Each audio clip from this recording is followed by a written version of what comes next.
So you're Jdub. Yep. Josh.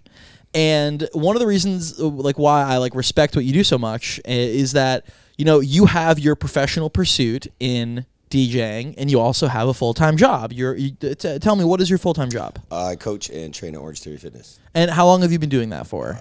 Almost going on 8 years. And so have you been a trainer for more than that? No, a little bit before it. I worked for LA Fitness and stuff like that. Got my training certificate, but then really dove into the coaching side when I got to Orange Theory. And so in total, you've been in the fitness industry in one way, shape, or form for about a decade. Oh yeah, for about a decade for sure. And you've been involved with DJing for how long now? Shoot, right along the same, probably almost 12 years. I mean, probably since 2010, 2011, when I first started quote bedroom DJing, right? Kitchen DJing, as we used to call it. Yeah, but that's same of idea. And now you're getting booked at these massive places all around Tampa. Yeah, took time for sure. Took networking. Right. And that's kind of why I wanted to talk to you here. You DJ at Water, which, for the listeners, if you don't know, it is a beach bar. It is a beach club bar. I've been there. It's lit. Yeah, it is fun. How is it DJing there? I've never DJed there. How is it? I mean, it's at first, I'm not more lie, it was a little nerve wracking. Coming off, you get these big names. Piper puts out big house names that come through, big touring DJs, and that's Mike Piper. Piper Productions. So when it comes in, it's it's not just DJing for a little crowd or DJing for a bar that wants this type of music. So it was cool. But then once you're there and you get the vibe and the energy, I mean, it's a blast to play. And the sound system rocks. Gemini always has that on point, so it's a fun. Oh, is that Gemini's sound system? Well, not his sound system, but he runs all the sound. He runs all the visuals. He makes sure everything's basically, he's the behind the scenes production guy. Really? Okay. Yeah. So how do you prepare for a big set like that? Kind of depending on who it is, who's playing. I do research them, go over what some of their last mixes were, either on SoundCloud or some of their live performances. Most of the DJs I know or play a lot of their music, so you just you follow suit a little bit. Just number one rule is don't ever play one of their songs. Yeah, it's the fastest way to get kicked off the decks. Yeah, so that's actually what I wanted to bring up. I love that you've brought this here. So let's say that you're researching for a big set. Let's say that you're gonna play at Water this weekend or something, and a big name like Matroda is going to play. If you go into his sets on SoundCloud, number one rule, you're not going to play any Matroda tracks. Yeah. But let's say that he plays the same, Chris Lake track every single time he DJs.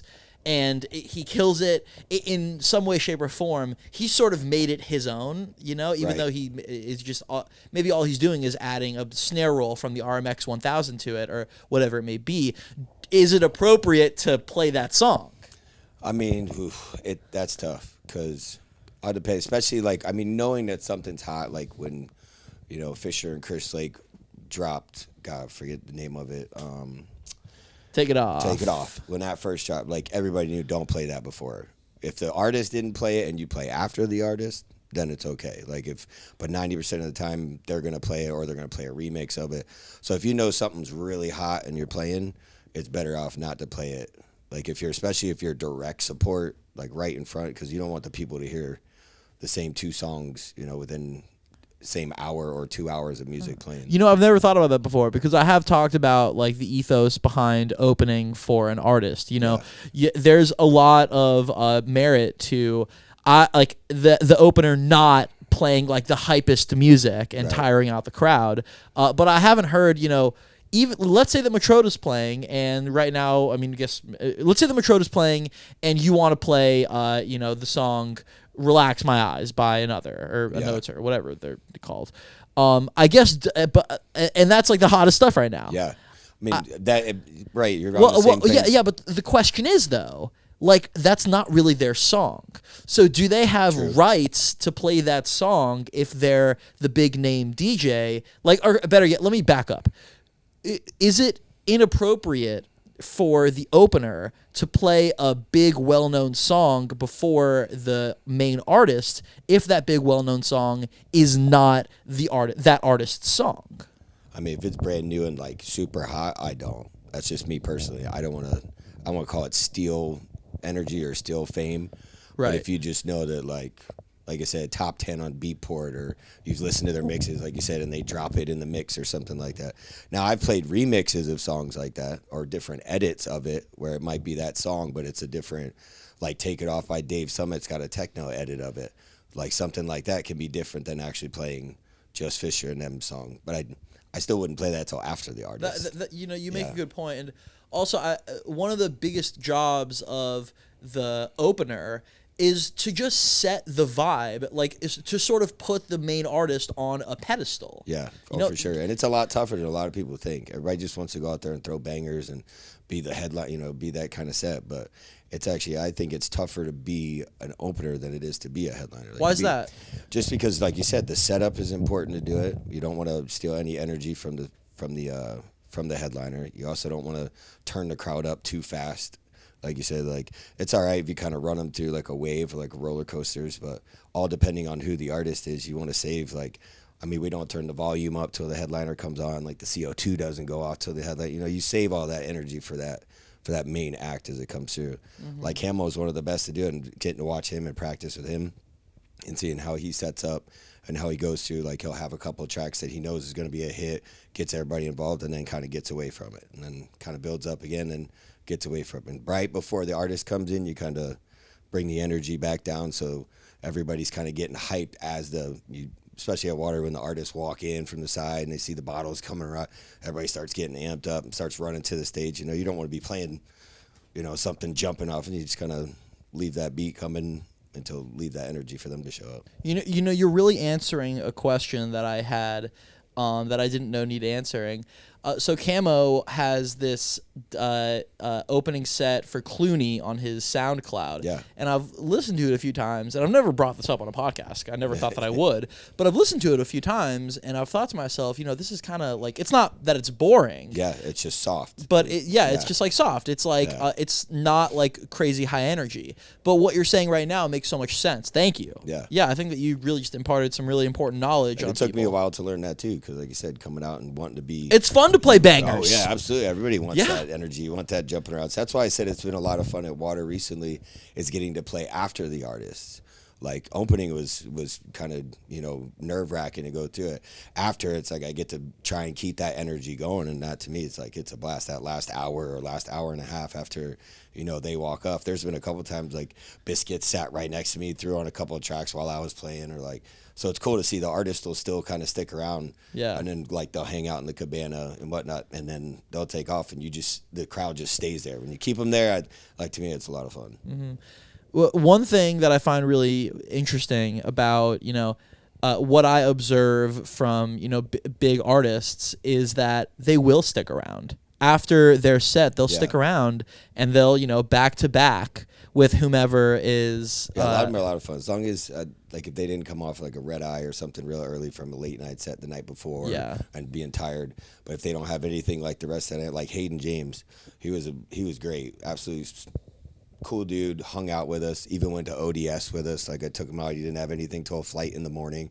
So he was like, hey, I'm off at 7:30. Like, what's there to do? And we're like, all right, let's take him around Tampa, and got to hang out with him. So, yeah, a lot of artists like to see the scene, like the music scene, or be, especially after Water, because you're done earlier. These guys are used to, or artists are used to getting done at 3, 4, 5 in the morning, and being out till 7, 8 a.m. Would you want to do that? Would you want to be like a touring artist or a touring DJ? Artist, for sure. I mean, to be able to play festivals, absolutely. That would be an absolute bonkers. What's your number one festival that you would want to play? Ooh, that's a tough one. I know. That's a tough. I mean, EDC Vegas would probably take, but Tomorrowland, like anything over in Belgium like that, those big, I guess they're doing a new one in Switzerland or something. They're going to do a winter one. Like, that would be wild, like up in the Alps. Yeah. Like, I think a lot of the European places would be a lot of fun to play. Yeah.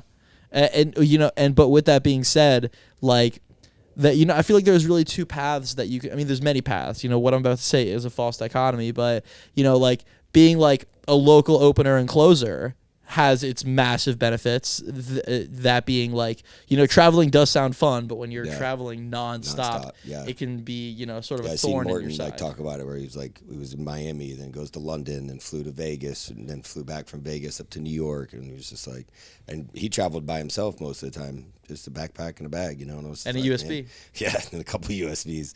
He would always run two, so it was just in case one, took a shit, then he always had the next one to be able to. Who? Morton.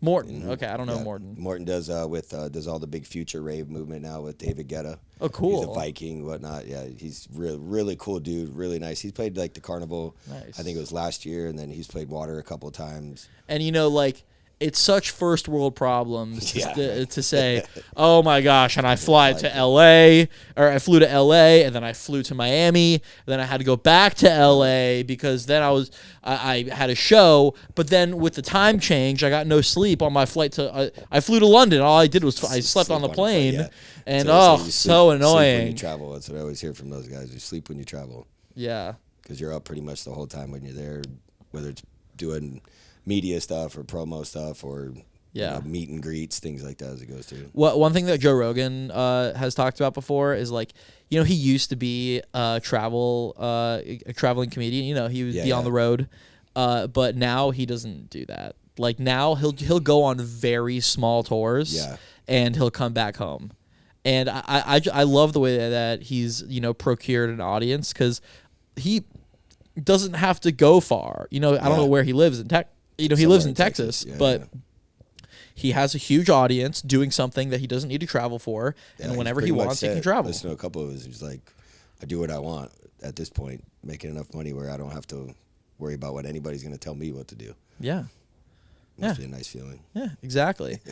So here, wait, how long have we been going for? 13. Okay, perfect. I'm gonna cut it here just because it's more for me to edit. Right, but I before you go, I want to think of other viral clips that I can put on Instagram.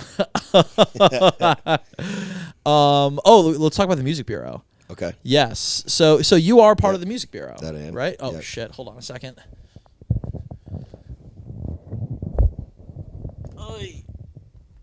There we go. Yeah, shout out to Lesage, Camo, Aaron, those guys. Yeah, that Music Bureau is a game changer. Yeah, and for go ahead. DJs coming up, like you said, wanting to start off new, even for DJs that have been DJing. Hardest part about it, especially when I was first starting, was getting that first gig or getting into a venue. These guys go out, do the sales part of it, and then you get the opportunity. But it's still your job to make sure you go in there, do the right thing, play the right music. You're a face for the company kind of deal. But that was locking in with them has been before the pod started, you said something really interesting about the Music Bureau, which is that it's great for venues, which I've talked about ad nauseum. Which I've talked about a lot on this podcast series, but it's also so great for the DJs involved because, first of all, before I go into that, I got to say there is definitely a vetting process to get into the Music Bureau. It is not the easiest thing. Correct. Yeah. I remember you telling your story about going into Camo and kind of blowing you off, and then finally sending in mixes and. And the guy on the other side that does the live music stuff. I remember that. That was wild. Yeah. But it's very true. It's very picky process just because it's... As it should be. Yeah, right.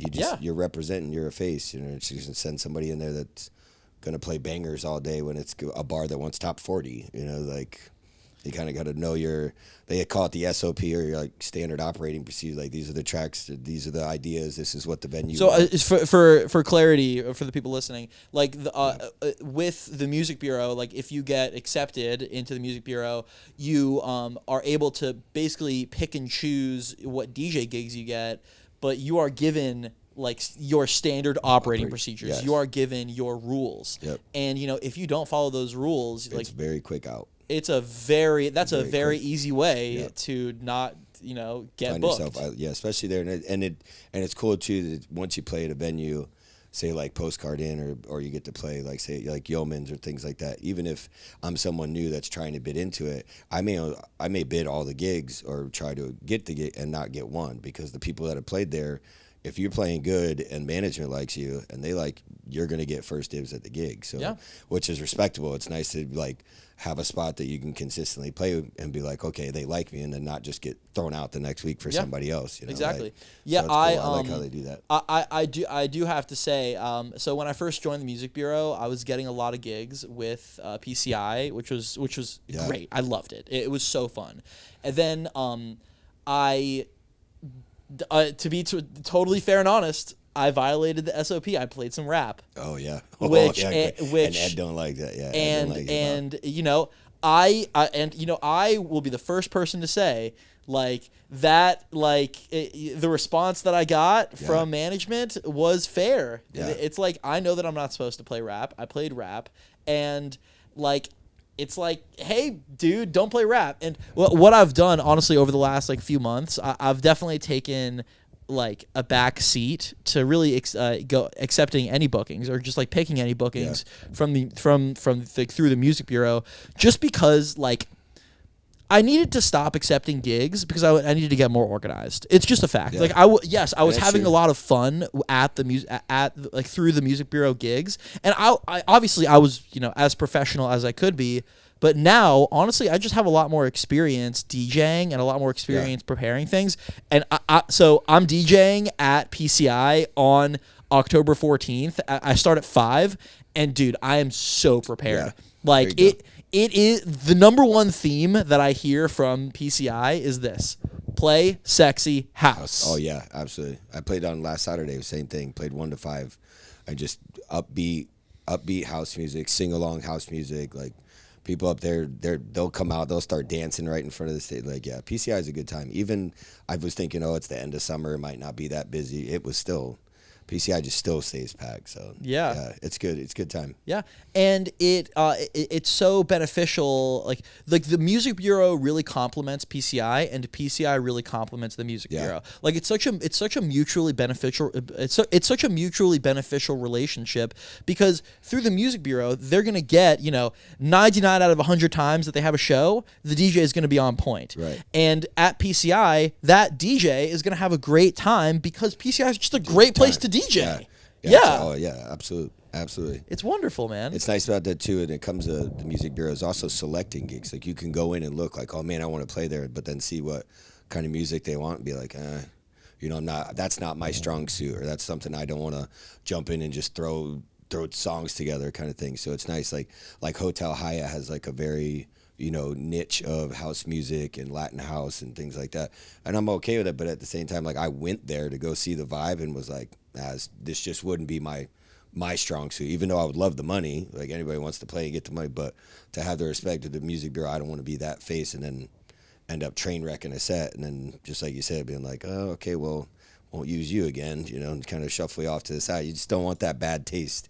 Exactly. Management's mouth. Yeah, I feel the exact same way about like I have been to Yauman's before for just, you know, to have fun there, but I would never accept that gig. Right. Because I just don't have top 40 music. Right. It's bar gig, bar music. Yeah, which is fun. You know, I love bar music, but that's just not what I DJ. It's definitely a science. I play at the patio for like football games and stuff. I've been playing at the patio a couple years, and that was a whole different animal. Like switching. I mean, that's actually kind of like how I started. And one thing I will say was I mean, personally, and I like to see with other DJs, is it being like such a chameleon, like being able to play so many different genres of music. Like when I was playing at McDitton's with Wildcard, like he would teach me how to flip the dance floor.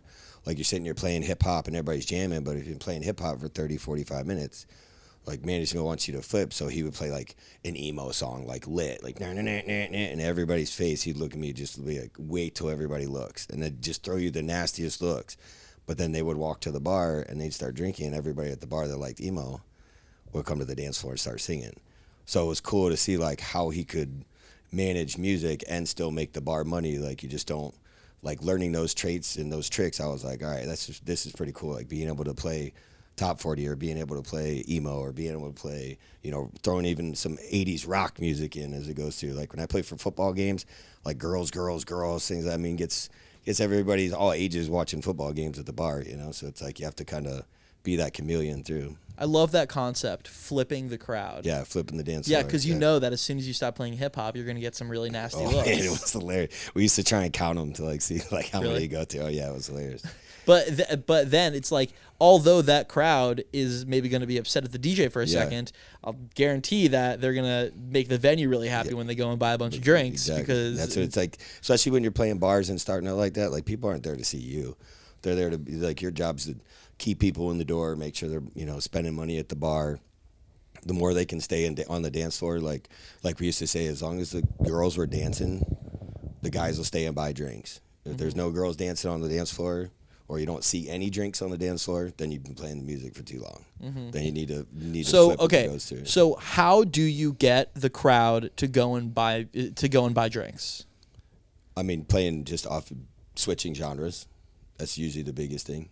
Like if you can go from like EDM into a hip hop, like people that are there standing there fist pumping. What about at jumping. PCI where you're not supposed to really? Well, at play PCI, that? Yeah. that's a whole different. Like PCI, I kind of just run through like either BPMs or tempos, or switch from like Latin house into more of like a melodic house, or like I usually start really slow with like some Miami like almost lounge vibes with when I first start from like 1 to 2, because people are there just sitting at the bar. There's nobody on the dance floor. Like I'm just kind of making it background music. You catch the 60-year-old lady at the bar kind of shaking her shoulders, be like, all right, she's listening, but her subconscious is listening, but she's not dancing. Like, right. So you kind of pick up on those little things and then start to build tempo as you go through.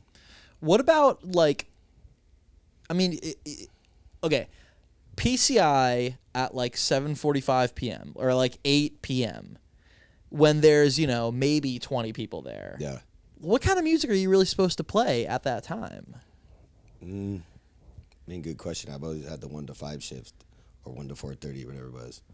But I mean, I guess I'd turn down. I mean, maybe like 125. I wouldn't say deep house is real deep, but like I could see like that kind of tempo, 125, 126. Who's really good at that? Unknown. Josue. Yeah. He's really good. Like what he does for opening and closing, like how Ember does that.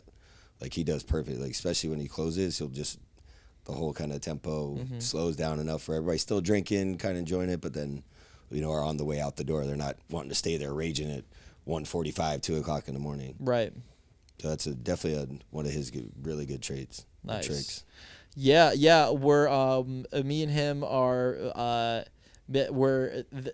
you know Sammy. Yeah. Right? Mm-hmm. Yeah. Me and Unknown are DJing like a little Halloween party for for Sammy. It's going to be cute. Fun. Yeah.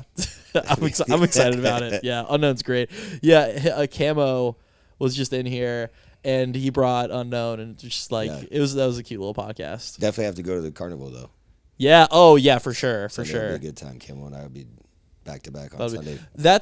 Wait, I think I might be at Halloween. Oh yeah, during that's that the time. only thing that always like Halloween is. I've never got to go because I've always had to DJ the past 6-7 years doing Halloween. Yeah, but everybody I know that goes there always comes back with such great stories. Yeah, there's never been it was horrible music, or this sucked. What, a Halloween? Yeah, I've never heard anybody say anything negative. Yeah, about Halloween's the shit. Yeah, like it's gonna be my 4th time going to Halloween. First time but it's been years. Like I went to Halloween 2015, 2016, 2018. And so I haven't been back since 2018. Oh, wow. And Pretty Lights, who I'm a huge fan of. Yeah. He's been gone for the last 5 years. Yeah, and now he's playing it. Oh, he's playing this year? Oh, yeah. He has 2 nights. Oh, wow. Yeah, and I'm also like a huge Grateful Dead fan. And there's this awesome Grateful Dead cover band called Joe Russo's Almost Dead that is, they have like 2 massive sets at Halloween. So you're locked in. Oh my gosh, I'm so excited. Like honestly, like the whole weekend, it's like I don't really care about anybody else except for Joe Russo and Pretty Lights. And actually Amanda's like kind of gotten me into Elderbrook. Elderbrook's good. Yeah. My girlfriend's got me into Elderbrook too. It's a girlfriend thing, isn't it? It is. It's like what's up with all? It's smooth music, but the other one's like Pretty Lights. I really like Daily Bread. Oh, Daily Bread's awesome. Yeah, I've been really wanting to see him live too because I'll play a couple of his tracks and just kind of catch people off guard with it. Like the way his music reminds me so much of the way just that Pretty Lights format and funkiness to his go through. Have you heard of Sam Gellatry? No. So he's very up and coming producer, like very up and coming. Like I think I followed him when he was at like 10 or 13,000 followers back in 2019. Now he has like 80,000, and it's all like super organic. He has like a lot of incredible music, and he's been trying to tour in America for the last 3 or 4 years. But I think that the issue has been he's had a lot of visa issues. Maybe yeah, I mean hugely recently. A lot of the artists even coming to water are the same thing. Really? Yeah. Okay. Visa issues. Well, he's playing at Space. There you go. Like the ground at Space on October 7th, and her and that weekend the next weekend's gonna be crazy because her and I, my girlfriend, we're going to Miami to see Sam Gallatry at Space on October 7th, and then we're driving back up the next day, and we're gonna see Jael at Old Dirty Sundays on October 8th. So it's like Sam Gallatry October 7th, Jael October 8th. Yeah, it's gonna be insane. ODS is wild. I'm so excited. I've never been to an ODS. Oh, yeah. Or that's a lie. I've been living in Tampa for about 3 years, and I went to one ODS when I first moved here. I didn't really know what it was. Yeah. But it's a whole vibe. I'm so excited. Vibe. Yeah. You're like, it'd be a good time. Yeah.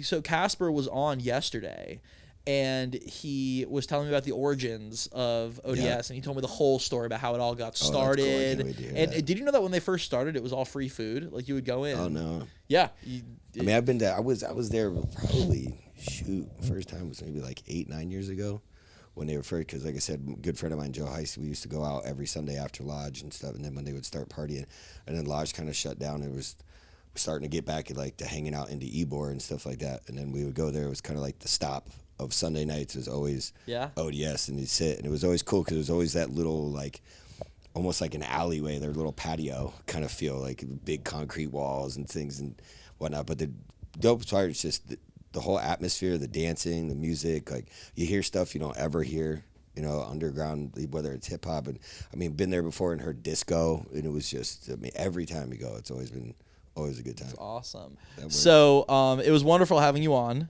Appreciate Seriously. It. I had Casper on yesterday. It was a great time. And you say long time listener, first time visitor. Well, thanks. This is wonderful. So where can people find you? Well, Instagram at Jdub on 2 underscores though, because there's like 100 Jdubs out there, so I kind of got screwed on that. And then Emberd Friday nights, Saturday nights, PCI occasionally as you go through, Water on Sundays, but then the bigger one, the Carnival. Come in for Halloween, 27th, 28th, or 26th, 27th, 28th. I'll be playing Sunday. You got Diplo, you got Quavo, you got Above and Beyond. Piper Productions just hit the whole gamut. So you got a bunch of good artists. I'm excited to see Wookie that plays before Diplo. He's really wild. If you ever watch some of his Instagram's really cool. He comes up with beats that he'll never release, and he's just like some of the most random mashups that you're just like kind of steps by. So I'm wondering if he plays those like in his sets, because since he can't release them kind of thing. It'd be cool to see. That's so exciting. Yeah. Well, for the listeners, for Jdub, thank you so much for coming on. Absolutely. This was wonderful, and you're going to play a set, which is going to be great. For the listeners, I love you. Thank you so much for listening. And make sure you're following at Graham Radio. Make sure you're following Immersive Groove. Immersive Groove is my 2-hour weekly house music mix. I have lots of people's random IDs that they throw on, that they email to me. Make sure you're emailing me your IDs. Make music and send it to grahamradio@gmail.com. For the listeners, I love you. Peace.